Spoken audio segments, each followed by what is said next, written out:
Hello, this is Dr. Hanaa Assil, and today we're doing Unit 3, January 2021 in the IAS Chemistry Edexcel. So this is the first question. The question says, a student was provided with 5 test tubes labeled A, B, C, D, E, each containing a colorless aqueous solution. The 5 solutions were known to be these.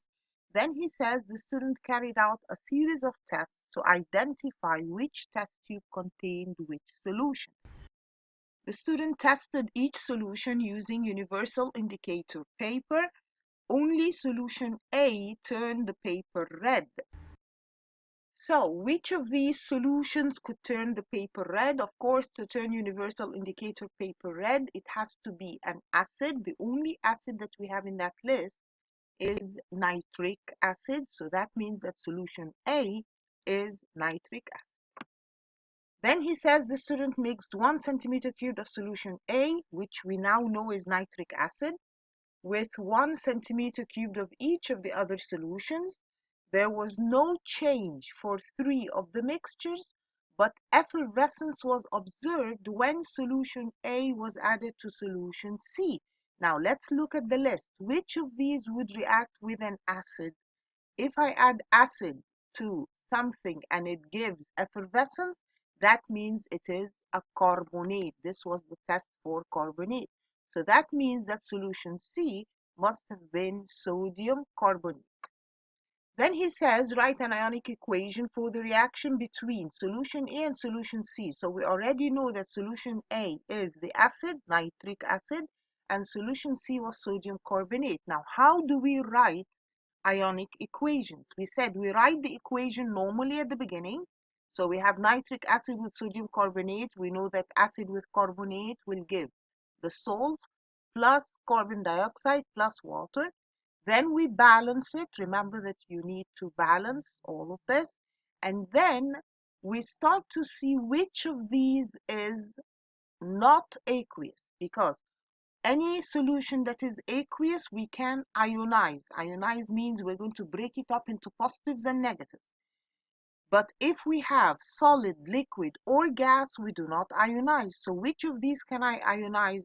Well, I can ionize the nitric acid. This has 2 H plus ions and 2 NO3 minus ions. Again, remember that the charge is the same as the valency. And if I have 2 nitric acids, that means I have 2 hydrogen ions, 2 nitrate ions. Then I have sodium carbonate, also contains 2 sodium ions and a carbonate ion. Again, if you don't remember which one is positive and which one is negative, always the one that is at the beginning is positive and the next one is negative. So in sodium carbonate, it's the sodium that's positive and the carbonate is negative. Then we have 2 sodium nitrates. So I have 2 sodium ions after the arrow, 2 nitrate ions after the arrow. And then we have carbon dioxide, which is a gas you do not ionize. Water is a liquid you do not ionize. You just write it as it is. And then we see what is before and after the arrow. Whatever is the same before and after the arrow, you cancel. So I have nitrate ions and sodium ions repeated the same. They're exactly the same before and after the arrow.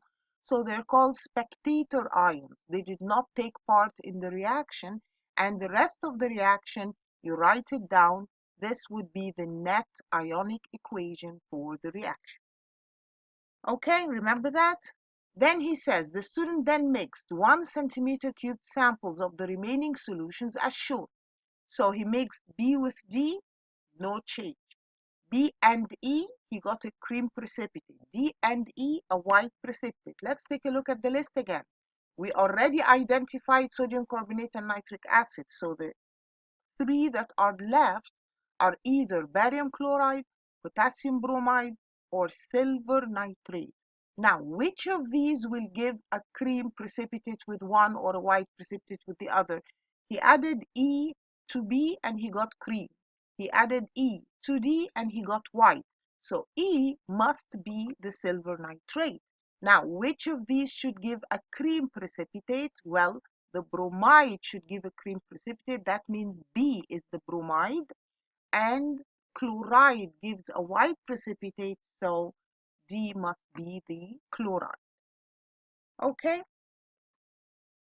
Three of the cations in the compounds in A can be identified using flame tests. So look at the list again. Which of these can we identify using a flame test? Well, barium, yes, barium, I should know it gives a green flame or an apple green flame. What else? Potassium, yes, potassium will give a lilac flame. And we also have sodium, and you should know that sodium will give a yellow flame. The next question says sodium hydroxide solution reacts with carbon dioxide in the air and should be standardized before use. Remember, standardized means we determine its exact concentration. Ethanedioic acid may be used for this standardization. A standard solution of ethanedioic acid is prepared. He put 2.4 grams of ethanedioic acid in 100 centimeter cubed of water. The solution is transferred to a 250 centimeter cubed volumetric flask and made up to the mark with deionized water. Just a reminder, deionized water is the same as distilled water or very pure water. Then he says, give a possible reason why any solution remaining in the beaker is washed into the volumetric flask before making up to the mark. Remember, if we weigh a certain solid and I want to dissolve it and transfer it to a volumetric flask, how do we do that? We put some water on the solid and swirl the beaker and pour it into the volumetric flask using a funnel. And then we wash the beaker so that any solid that is still remaining in the beaker, we wash it so that it goes into the volumetric flask, and then I make up the volumetric flask to the mark. So why are we doing this? To ensure that all the acid that was weighed is actually transferred to the volumetric flask. Then he says, calculate the concentration of this standard solution of ethanedioic acid. So he wants the concentration. Let's go back and see. What did he say?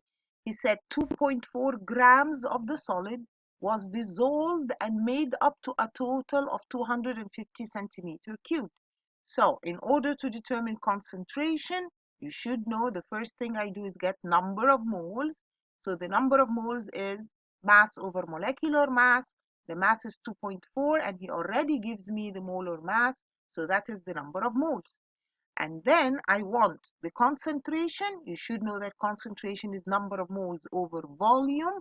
Remember, the volume has to be in decimeter cubed. So that 250 centimeter cubed, I have to divide by 1,000 before I put it into the equation. So that gives me this concentration.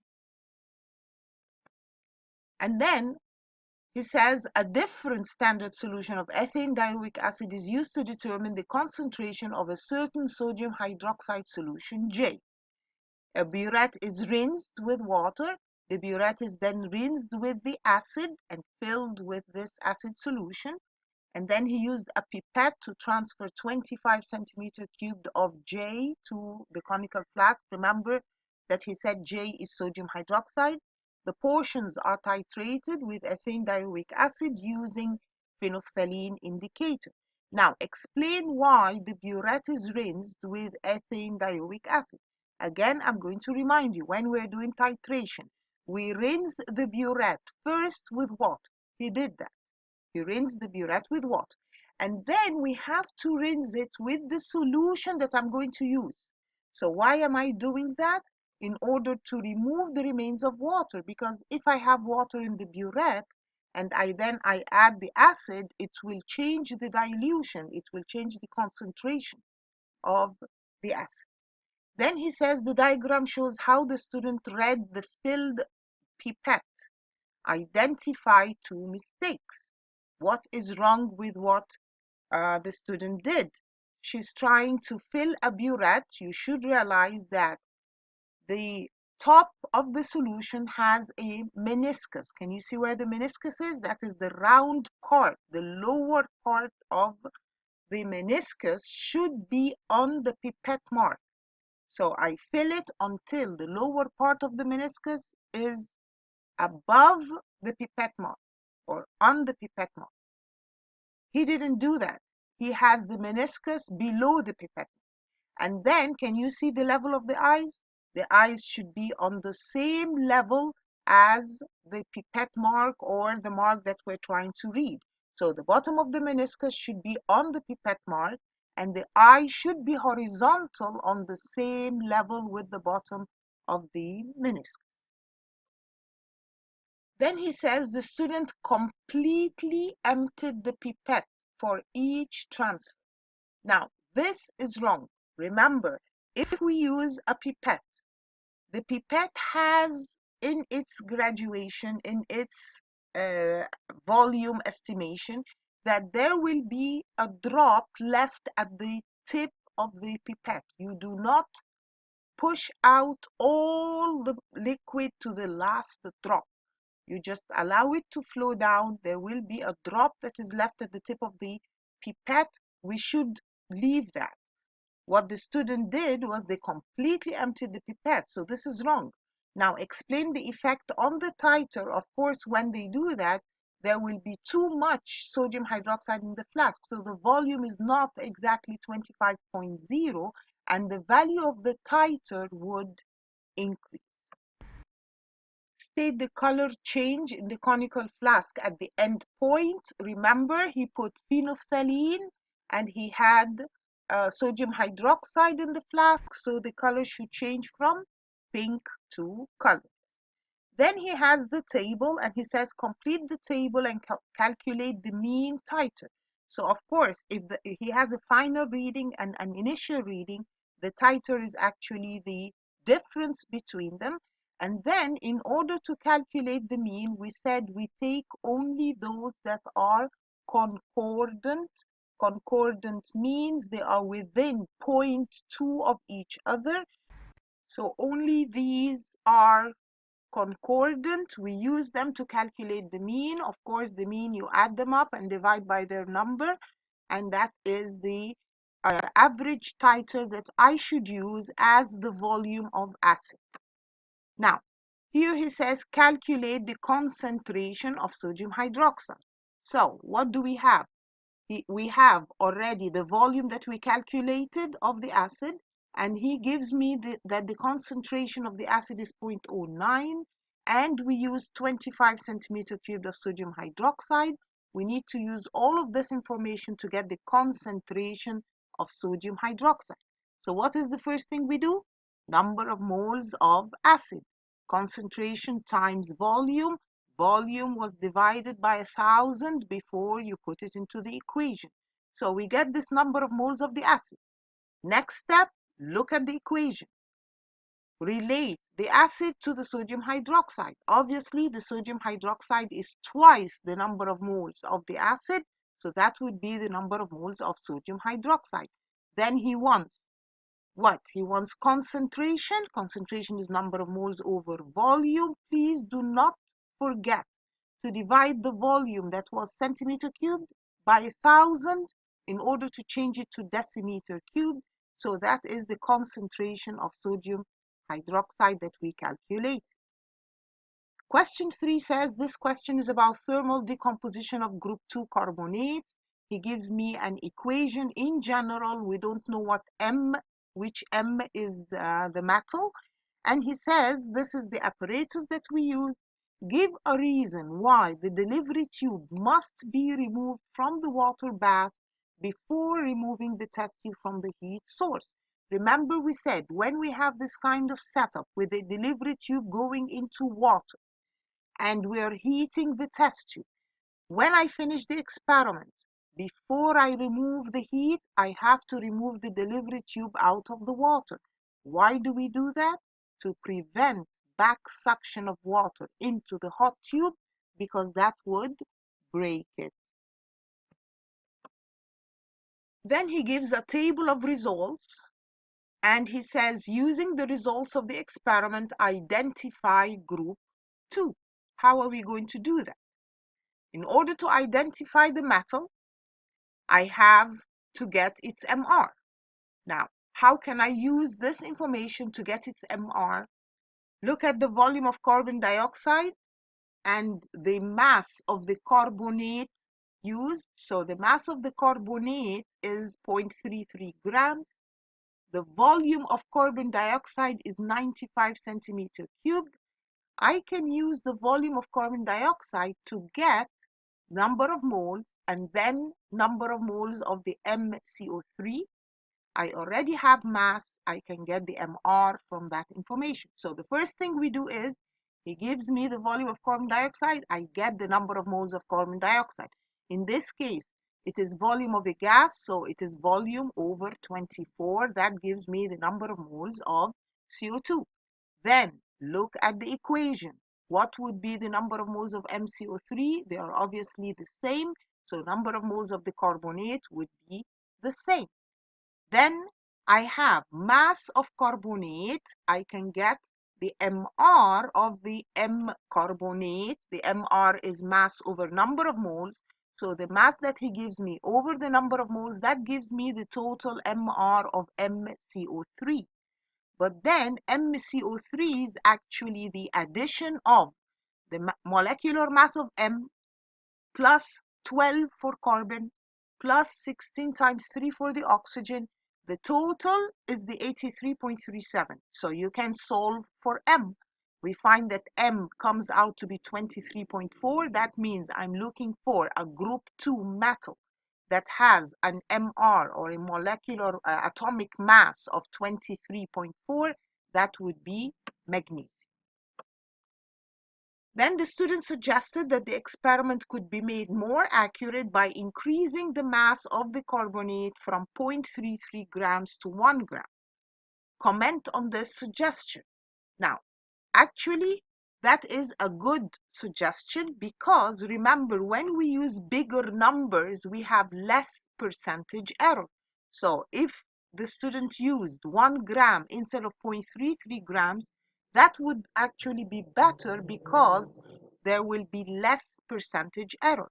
But then the volume of gas given out will be a lot, and that could be more than the volume of the measuring cylinder in the apparatus. So actually there would be a problem in the gas coming out will be too big a volume to be measured by that measuring cylinder.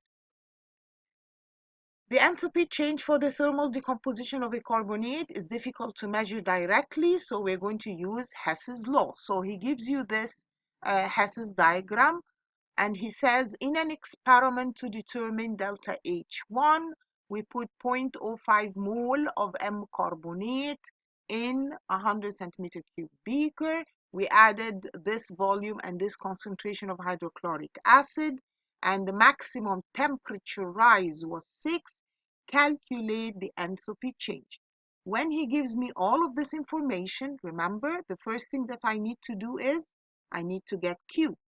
Q is the total amount of energy. Q is mc delta T. What is M? We said M is the mass of the solution. Now, what was the mass of the solution? It is the same as the volume of the solution, because we said when we have hydrochloric acid solution, then we assume that the density of the solution is 1, just like water. So if it has 60 centimeter cubed of the acid, we say that is 60 grams of solution, times C is a constant number, 4.18, times the temperature change, and he tells me there is a temperature rise of 6. So I calculate Q. Q comes out in joules. Now, if I want it in kilojoules, of course, I divide it by 1,000. So that is Q. Then we need delta H. How do we get delta H? Delta H is Q over N. So this number, if it is in kilojoules, then the delta H comes out in kilojoules, divided by the number of moles. Now we're going to use number of moles of MCO3. Remember, hydrochloric acid is an excess, so that's not the number of moles that we have. So the delta H comes out to be this number in kilojoules per mole. Remember, delta H must have a sign. Now, which sign are we going to use? He says up there that there was a temperature rise. Temperature rise means it is an exothermic reaction. Exothermic reactions will have delta H as a negative number. Then he has the Hess's law, Hess's cycle, and he says, using your answer, calculate the delta HR of the reaction from MCO3 to MO plus CO2. Remember that the delta H we just calculated is the delta H for reaction of MCO3 with acid. So that is delta H1. From the cycle, you should realize that delta H1 is equal to the total of the other delta H's, so we can calculate for delta HR. That comes out to be this number. Again, it comes out as a positive sign. Do not forget to write the positive. This question says the halogenoalkane 2-chloro-2-methyl-propane may be prepared from 2-methyl-propanol. He added 35 centimeter cubed of acid to 8 grams of the propanol. Swirl the mixture. 2 distinct layers are formed. The upper organic layer contains the required product, and the lower aqueous layer is removed using a separating funnel. Add a solution of sodium hydrogen carbonate, and then return the separating funnel to its upright position. Remove the stopper. Add some anhydrous sodium sulfate. Distill the liquid, collecting the product. Okay, so the first question says the concentrated hydrochloric acid was labeled with these. So just 2 safety precautions other than wearing safety spectacles and a laboratory coat to minimize the risk. Remember, that first sign is saying that the solution is corrosive, so it harms the skin. And the other one says that it is an irritant or that it is harmful.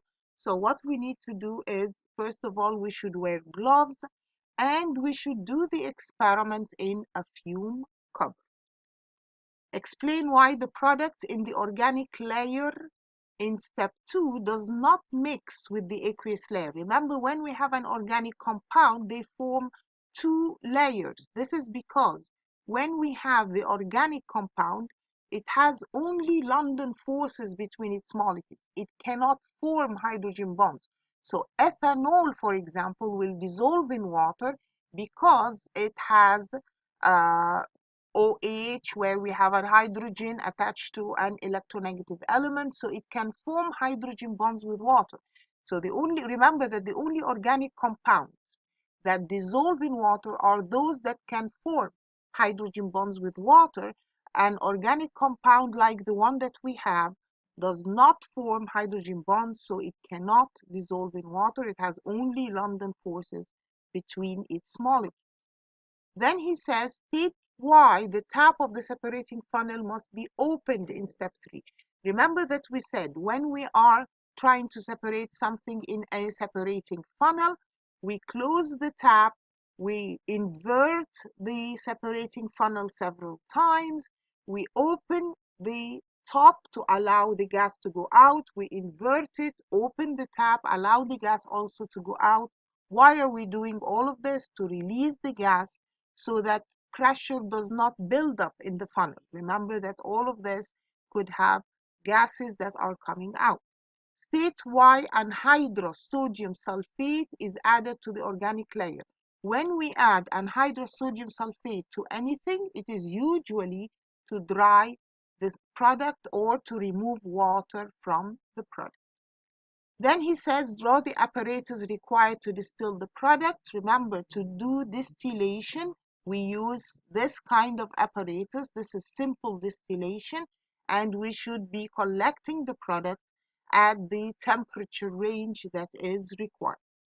Remember to label the condenser, to label where water goes in and water goes out. Remember, it goes in from the bottom and comes out from the top, thermometer, and so on. The equation for the reaction is this: the final product after distillation weighed this, calculate the percent yield. Now, in order to calculate the percent yield, I have first to calculate the theoretical yield. How much should he have gotten? He says when he did the experiment, he got 2.62 grams. But I need to calculate what is the mass that he should get. So what do we have?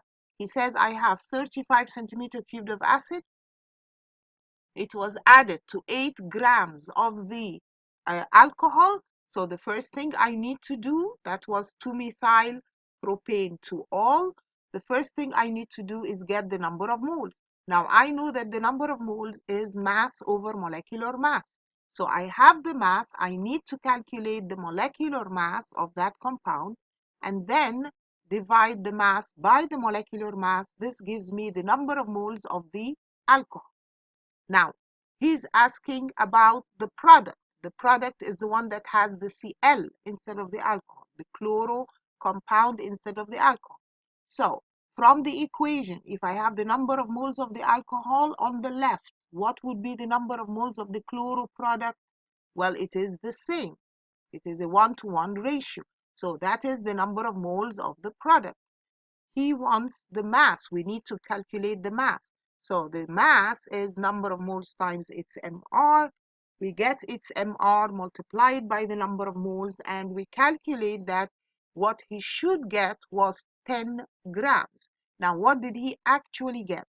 He got 2.62. The percentage yield is what he got over the theoretical yield, or what he should get theoretically, times 100. That means he got 26.2% yield. Then he says the chloroalkane produced is used in an experiment to compare its rate of hydrolysis. Remember, the word hydrolysis means breaking it up, with 2 other halogenoalkanes. A student dissolves separate 1 centimeter cubed samples of each halogenoalkane in ethanol, adds 2 centimeter cubes of silver nitrate. So what he's doing, he's reacting the halogenoalkane with silver nitrate, and the time taken for a precipitate to form is recorded. Again, I'm going to remind you, when the reaction takes less time, that means it is faster. So, from his results, the student concludes that both the structure of the halogenoalkane and the identity affect the rate of hydrolysis. Explain how the results support this conclusion. Okay? What I would do first is take a look at what the structure of each of these looks like. So if I want to draw 2-chloro, 2-methyl propane, that's that compound.